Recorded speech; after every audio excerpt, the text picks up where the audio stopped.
We're back with Marco Dawson, of course, recent victory at the Senior Open in England, major championship, and we're going to conclude with some of those questions that a lot of the people have sent us in emails.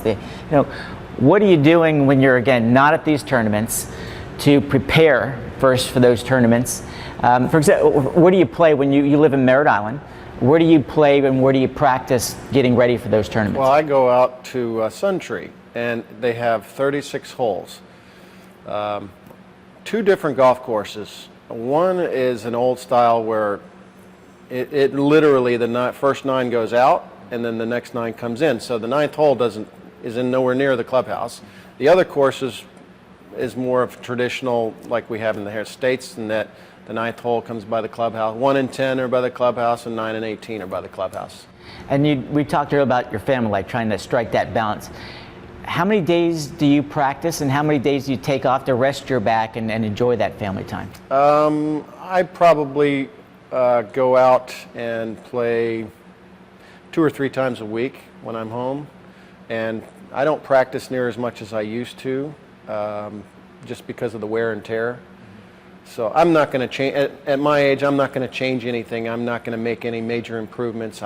All I've got to do is just maintain what I have, and if there are any weaknesses, just try and improve on those weaknesses. And let's now focus in on the tournament week. So it's a Friday morning. The Champions Tour, with the exception of the majors, they play 3 rounds as opposed to 4. So you've got a tee-off time at 12 noon, let's say.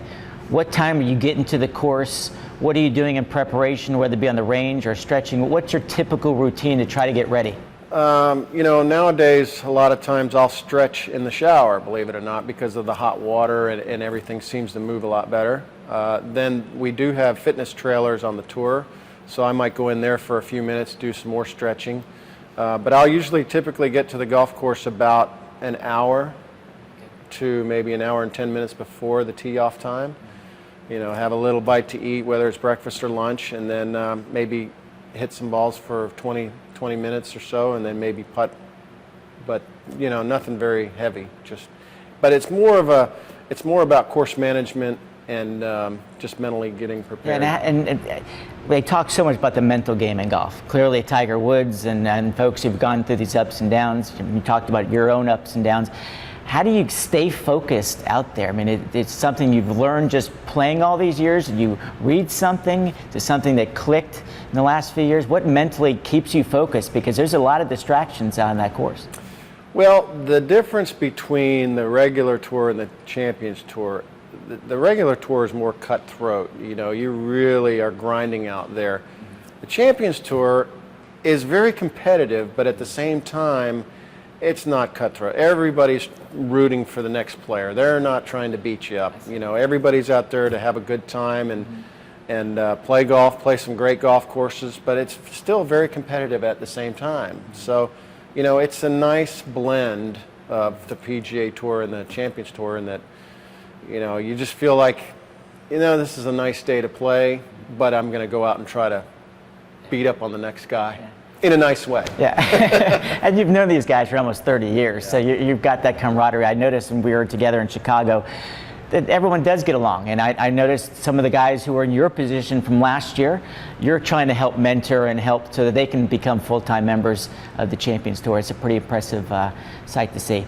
So what's ahead for you? What are you looking to do for the remainder of the year? And I know with, I guess, your recent victory in the major, you get a 5-year exemption, not the whole tour, but really the premier events on the tour. So what's your goal for the remainder of the year, and what are you looking to do in the years to come? Well, there's the Schwab Cup where there are, I think there's 5 positions, so I'm going to try and stay. Right now, currently, I'm 4th in the Schwab Cup standings. I want to try and stay in the top 5.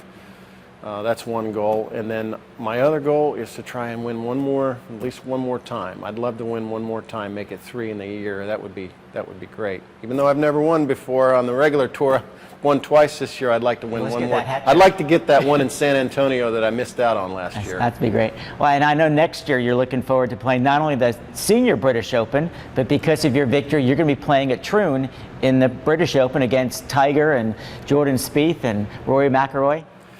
You know, the difference between those courses over there, I have a good chance next year. That would probably be one of my best chances to do well, is because it's not about length over there on those open courses where, like it is here in the States. You know, the courses have gotten so long on the regular PGA Tour that I just don't have the length like these young guys do. But, you know, when you saw about 4 or 5 years ago, Tom Watson almost won that British Open. And, you know, he played a great game. I would have loved to see him win, but he had the chance to win because it's not about length. It's about position, and it's about mentally, you know, overcoming the obstacles in the course, you know. So I think I have a pretty good chance next year to play well. Well, I know a lot of people, not only in Brevard County, but across the country, are going to be rooting for you.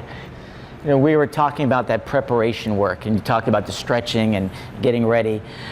But some of these courses you've probably never seen before. I mean, you're going to go over to Troon next year and play the British Open. Some of these other courses you've not seen before. So what do you do to try to be better prepared for some of these tournaments? Well, obviously a practice round is where you do most of your preparation, trying to figure out, okay, this is my landing zone, and this is where I want to hit this. I'm more comfortable hitting from this spot than, let's say, another 20 yards up or back.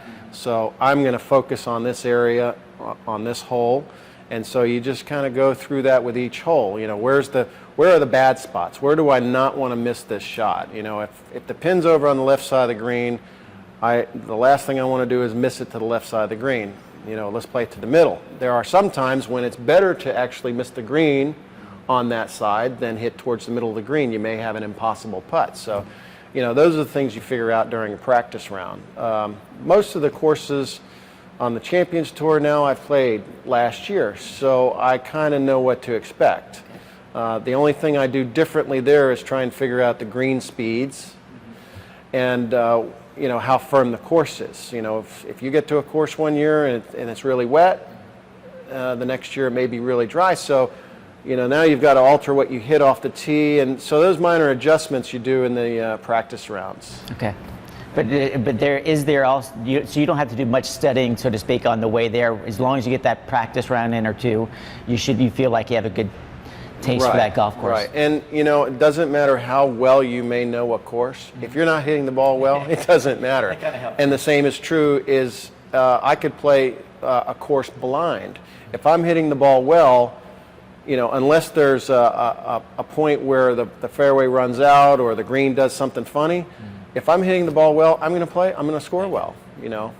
Good point. And I noticed that usually your brother Eric handles the bag, but when you're over at the Senior British, you use a local caddy. Why did you choose to lose that local caddy? Because simply for the reason he knows the course. You know, he may not read the greens for me, but he knows the course well enough to know that when the conditions change, like they did, how each hole plays differently. Whereas, you know, with one practice round or even two practice rounds, I or my brother or my caddy would not be able to know that. But he's caddied there 17 years. He's seen every possible condition there is and how the course plays. I think that's got to be somewhat of an advantage. Sure. So I'll do the same thing next year. I'll try and get a local caddy that's, you know, caddies at Troon and Carnoustie, and I'll go from there. And you know, they'll be able to pick up stuff that, you know, that the regular caddies won't be able to do, just because they've been there so long. They just know how the course plays under every kind of condition. And you'd even mentioned, we were driving up today, that when you first practiced at Sunningdale, where you won the Open, that it was a dry condition, and then once the rains came, the course changed dramatically. And can you walk us through how the course changes on a link-style course like that? Well, you know, the ball at the beginning of the week was running. They call it over there, they call it bouncy. Okay. Where you could hit a drive and it would, you know, you hit a drive normal, let's say in my case, I fly a driver maybe 260 to 270. Mm-hmm. Well, you may get 100 yards a roll, okay, 70 yards a roll when it's dry. So you have to be careful and figure out where your runouts are, because there are a lot of dog legs. You got to figure out where do I need to land this ball so it doesn't run too far or run in. Well, when the conditions changed and it got wet, now everything, there is no roll. So now you got to fly everything to a certain point. So now all those numbers changed, and that's where the caddy came in and said, okay, you can do this, you can't do that, you can, so it was, I wasn't out there blind, so to speak, where, I didn't know what to hit. He knew exactly where everything was going to end up, and so that made it a lot easier. I know I'm hungry, and I saw the food that we're going to be prepared here at Adena, and I know we're itching to get out back on the course and play this remarkable course. So, Marco, thanks for taking the time to visit with us. Sure. Again, congratulations on your big win, and as you said, I think there's more wins to come. Thanks again. So. Thank you. Well, this has been a remarkable day at Adena, enjoying just a good conversation with some friends and a wonderful day for food and golf. So thanks again for joining the Mike Haridopolos Show. We appreciate our sponsors very much, and we hope you enjoyed an enlightening look at behind the scenes on first the PGA Tour and, of course, now the Champions Tour. Thanks again for joining us.